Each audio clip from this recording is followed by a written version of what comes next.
One day in my life. ఎక్కడికెళ్ళాననుకుంటున్నారు? చూసేయండి ఇప్పుడు. ఛానల్‌ని లైక్, షేర్, సబ్స్క్రైబ్ చేసేయండి ఫస్ట్. హాయ్! మామాటా ఛానల్‌కి వెల్కమ్. ఈరోజు మనం ఒక ఆధ్యాత్మిక ప్రయాణం కోసం బయలుదేరిన స్పెషల్ రోజు. ఉదయం 7 గంటలకి స్టార్ట్ అయ్యాం. 6, 7 వేళల్లో టిఫిన్ చేసి ఫుల్ ఎనర్జీతో కోటప్పకొండ వైపు దాదాపు 9:30, 10కి చేరుకున్నాం. ఆ ప్రాంతం చూడగానే భక్తి ఓ లెవెల్‌లో మొదలైంది. కోటప్పకొండ ఇదొక మామూలు కొండ కాదు. ఇది 3 కొండలపై ఉన్న శివాలయం. అందుకే దీన్ని త్రికూట పర్వతం అంటారు. భక్తులు పెద్ద సంఖ్యలో వస్తారు. కానీ ప్రతి ఒక్కరికి అక్కడ కలిగే శాంతి మాత్రం వ్యక్తిగతమే. ఇక్కడ ఒక అద్భుతమైన కథ ఉంది. చెబుతాను వినండి. మహిమాన్విత క్షేత్రం కోటప్పకొండ. సర్వచర చర సృష్టికి లయకారుడైన పరమేశ్వరుడు దక్షయజ్ఞ విధ్వంసం అనంతరం శాంతించి దక్షిణామూర్తి స్వరూపంలో కోటప్పకొండపై అవతరించాడు. పరమేశ్వరుడు 12 బాలునిగా మారి బ్రహ్మచర్యానికి పూనుకొని తపస్సు నిమిత్తం భూలోకానికి రావటం జరిగింది. కోటప్పకొండ 3 శిఖరాలు కలిగి ఉండటంతో త్రికూట పర్వతమని ఇక్కడ స్వామిని త్రికూటేశ్వర స్వామి అని పిలుస్తారు. బ్రహ్మ, రుద్ర, విష్ణు శిఖరాలే ఈ 3 కూటాలు. రుద్ర శిఖరం మీద దక్షిణామూర్తి యోగనిష్టతో బ్రాహ్మదులకు బ్రహ్మోపదేశం చేశారు. అక్కడే పాత కోటేశ్వర స్వామి ఆలయం ఉన్నది. పక్కన ఉన్న విష్ణు శిఖరం మీద విష్ణువు పరమేశ్వరుని గురించి తపస్సు చేయగా శివుడు ప్రసన్నుడై త్రిశూలంతో రాతిపై పొడవుగా జలం ఉద్భవించిన చోట పాప వినాశేశ్వర స్వామి ఆలయం నిర్మించారు.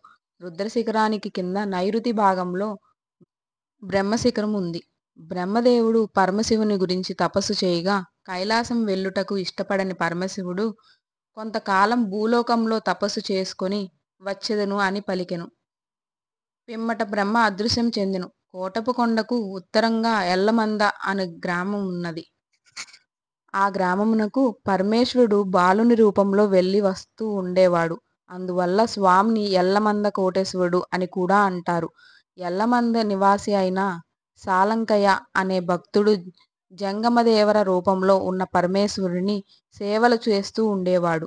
కొన్ని రోజుల తర్వాత జంగమదేవర హఠాత్తుగా మాయం కావడంతో చింతించిన సాలంకయ్య అన్నపానాలు మానివేశాడు. వెంటనే పరమేశ్వరుడు ప్రత్యక్షమైన హితోపదేశం చేశాడు. దానితో సాలంకయ్య సంతోషించాడు. పిమ్మట సాలంకయ్య పరమేశ్వరుడు మోక్షం ప్రసాదించెను.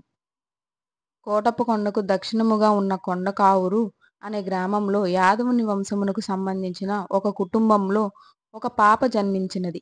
ఆ పాపకు తల్లిదండ్రులు ఆనందవల్లి అని నామకరణం చేశారు.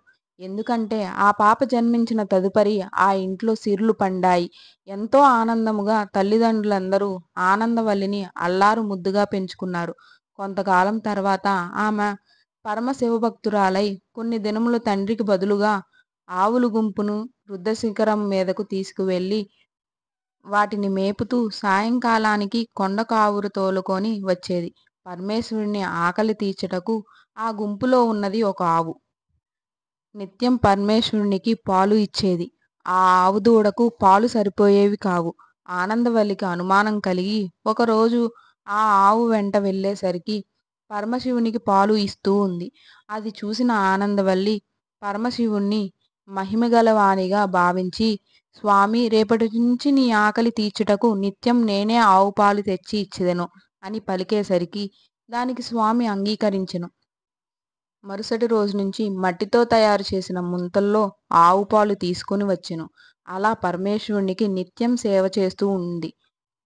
ఒకరోజు ఆవు పాలు మార్గమధ్యములో ఉంచి మారేడు దళములతో స్వామిని పూజించదలిచి వాటిని కోసుకొని వచ్చేసరికి ఆ పాలును ఒక కాకి దొర్లించినది. వెంటనే ఆనందవల్లి కొండకావురు గ్రామమునకు వెళ్ళి మరలా ఆవు పాలు తీసుకొని వచ్చేసరికి పరమేశ్వరుడు ఆనందవల్లితో ఇట్లా పలికెను. ఈరోజు నాకు ఆకలి తీర్చుకునే సమయం మించిపోయినది. కావున ఆ పాలును తిరిగి వెనక్కు తీసుకుని వెళ్ళుము.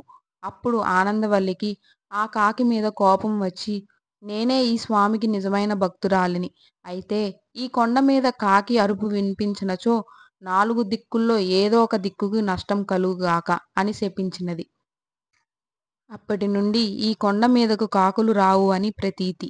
కొంతకాలం పిమ్మట ఆనందవల్లి భక్తిని పరీక్షించదలిచిన పరమేశ్వరుడు ఆమెకు మాయగర్భమును ప్రవేశపెట్టాడు. అది తెలియని ఆనందవల్లి నిత్యం ఆవుపాలు తీసుకువచ్చే పరమేశ్వరునికి సేవ చేసేది. అనుకోకుండా ఒకరోజు పాలు తెచ్చుటకు బాగా ఇబ్బంది పడింది. స్వామి, రేపటి నుంచి నేను ఆవు పాలు తీసుకురాలేను. నా పొట్టలో ఏదో నొప్పిగా ఉంది. కాబట్టి నా యందు దయ ఉంచి మీరే నా వెంట మా ఊరు కొండకాపురు రావాల్సిందిగా ప్రార్థించినది. ఆమె మాటలకు సంతోషించి పరమేశ్వరుడు, నేను నీ వెనకే వస్తాను, కానీ నువ్వు మాత్రము వెనకకు చూడకుండా వెళ్ళు అని చెప్పెను. దానికి సంతోషించిన ఆనందవల్లి నడుచుకుంటూ రుద్రశిఖరం, బ్రహ్మశిఖరం దాటినది.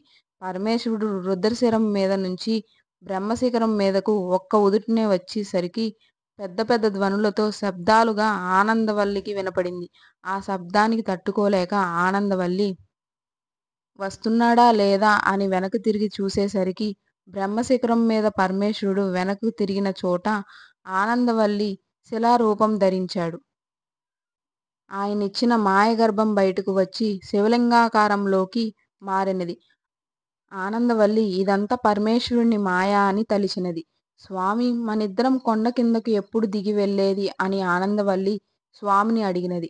అప్పుడు పరమేశ్వరుడు, భక్తులందరూ కలిసి భక్తి శ్రద్ధలతో కోటప్ప కొండకు 1,01 ప్రభులు ఎప్పుడైతే కట్టుకొని వస్తారో అప్పుడు కొండ దిగువకు ఇద్దరం కలిసి దిగి వెళ్ళి భక్తులకు దర్శనమిద్దామని చెబుతాడు. అలా కొండపై శివుడు నివాసం ఏర్పరుచుకున్నారు. పక్కనే ఆనందవల్లి అమ్మవారు కూడా నివసిస్తారు. అప్పటి నుంచి ఈ స్థలానికి పవిత్రత పెరిగింది. మేము కూడా కొంత సమయం అక్కడ గడిపి స్వామివారికి ఆశీస్సులు తీసుకున్నాము. చాలా శాంతంగా అనిపించింది ఆ క్షణం. మీరు ఎప్పుడైనా ఇక్కడికి వెళ్ళారా? అక్కడ మీకు ఏం గుర్తుందో కామెంట్స్లో చెప్పండి. ఇదే మన ఆధ్యాత్మిక యాత్రగా మొదటి అడుగు. ఇప్పుడు మనం శ్రీశైలం వైపు వెళ్తున్నాం. ఇంకో భాగంలో జ్యోతిర్లింగ దర్శనం, అడవి దారిలో ప్రయాణం, ఇంకా చాలా ఉన్నాయి. Part 2 coming soon. శ్రీశైలంలో శివుడి పరవశం. వీడియో నచ్చితే లైక్, షేర్, సబ్స్క్రైబ్ చేయండి.